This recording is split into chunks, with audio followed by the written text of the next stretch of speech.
So we are back, and nearly headless Snake just walked away back into his little room. I wonder if I can actually see him in there. I think I can. Yeah, there he is, just standing there. Just oh, it's weird to find things like that in video games. Flippendo. Oh, that opened the door, and this one opens up the gate.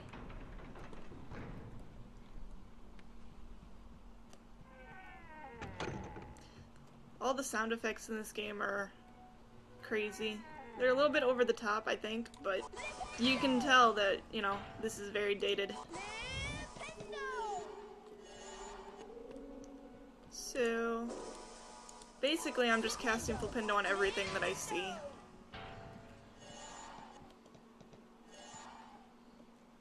And, let's see. Come on. The camera is very hard to move around. Challenge star. And 4 birdie bots every flavor beans. I think these red and black ones, I wonder what flavor those are. Probably licorice or something. I don't know. There's hundreds of different flavors. Cast your Flippendo spell on this block to knock it out of the way. So, what was I was gonna say something else about Birdie Bots Beans. I was gonna say, have you guys ever actually tried Birdie Bots Beans? Because they do have them, you know, in stores. I think you can still find them at Walmart and stuff, just any time of the year. Mainly around Halloween. I know that they come out with lots of other treats like chocolate frogs and things like that. But I think I actually have some Birdie Bots Beans in my cupboard right now. Because I remember buying them a while ago and never opening them. Maybe I should do a video where I try them. Look down there. Ooh. Oh, a save book. Perfect. There. So that was easy. The save function is very fast, which is amazing. So you'll see if you fall down there, that's a bottomless pit and you will die. And there's a challenge star up there, so we gotta get that.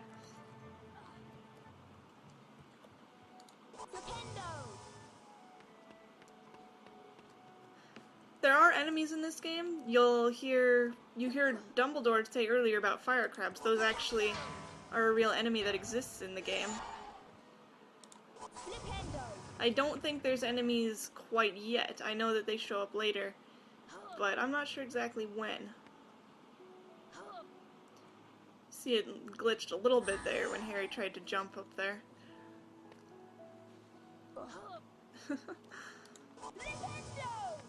Very buggy, but it's only because it's old. It's not dysfunctional in any way. It's just very outdated, and that's the area that we were before, down there in that green carpeted area. So these are actually very, very well designed dungeons throughout the whole game. So that block starts moving now that we cast that spell, and bottomless pits that you'll fall down.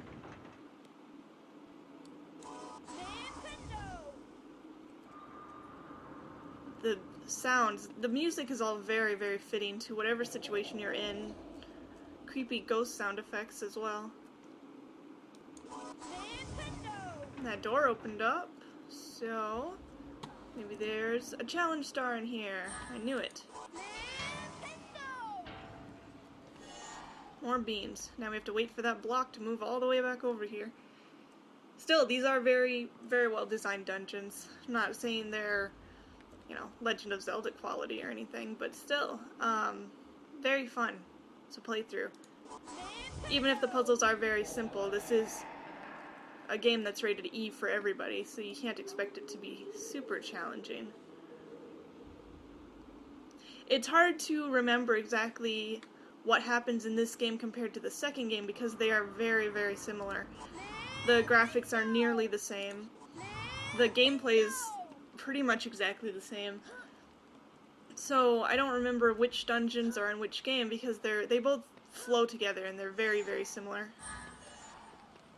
But the third game is where it all changes and it gets very, very different, and oh my gosh, that game has is such an improvement from the first two. It's so much fun. I can't wait to play it. You actually get to, if I remember correctly, you get to play as all three characters, Ron, Hermione, or Harry. But I might be thinking of the fourth game, which is actually really difficult and a completely different type of gameplay than these games.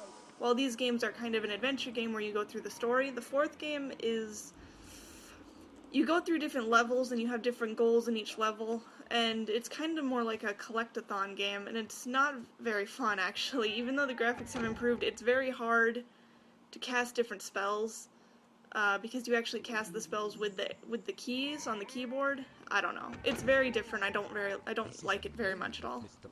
Potter, they like to pester young wizards. Knock him on his backside to complete the challenge. They move quickly and can be quite a nuisance. So we have some gnomes here. There's actually 3 in this room you have to watch out for.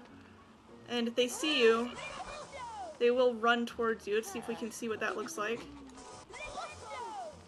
And all you have to do is flip them over, and they won't bother you anymore.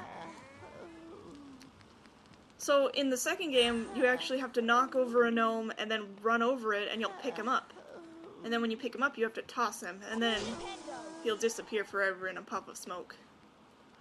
But this game, you just have to knock them over and they won't ever bug you again.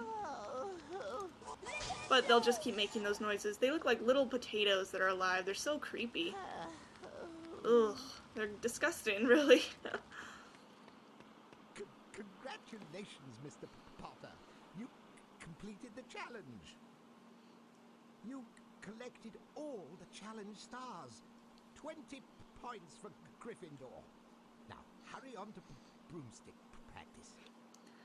Oh, broomstick practice. Back in the Gryffindor common room, Harry, Ron and Hermione talked about their exciting first days at Hogwarts. There was much talk about the break-in at Gringotts Wizard Bank, but there was little time to dwell on this, since Harry and his friends were expected at their flying lesson with Madame Hooch. I remember the flying section being pretty difficult, but I think I'm okay. I think I'll be okay with it. I am your instructor, Madame Hooch. For your first lesson, you will fly through these magic rings. Yeah. Control your broom with the direction keys. The speed up and slow down keys adjust your flight speed. Ready, Potter? On my whistle, then. So Harry advances automatically. You don't need to click anything. All you have to do is control where he goes, up, down, and side to side.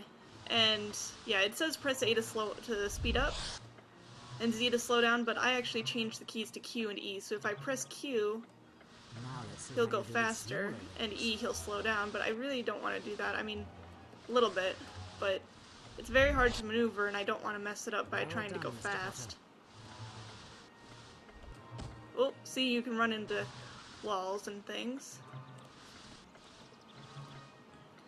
Let's add a bit of height. So now we're going to go higher up and go through these rings. I think it goes all the way to maybe red rings or gold rings, I'm not sure. But there's a secret in here, and I will show it later. I don't really want to mess with it right now. But there's a secret wizard card, actually, on this field. These rings should Yeah, change. gold rings. When I was little, I always called them onion rings, because they look like onion rings. I know it's silly, but I was little. How old was I? Let's see, 2002? I don't want to do the math right now.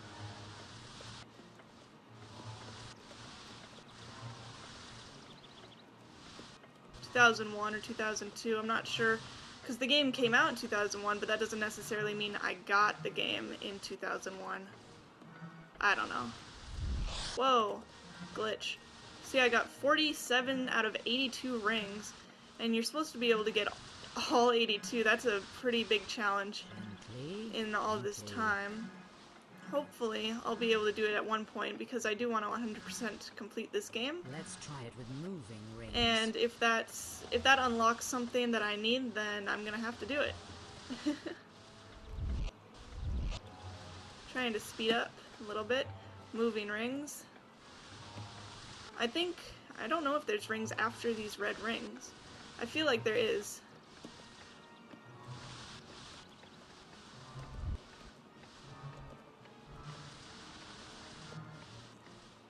I am doing very well so far.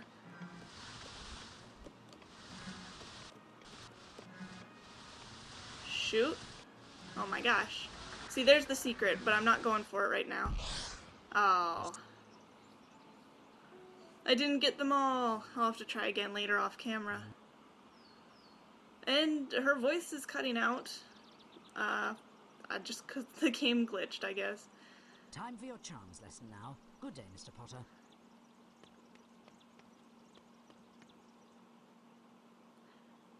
Attend Professor Flitwick's charm class on the 5th floor.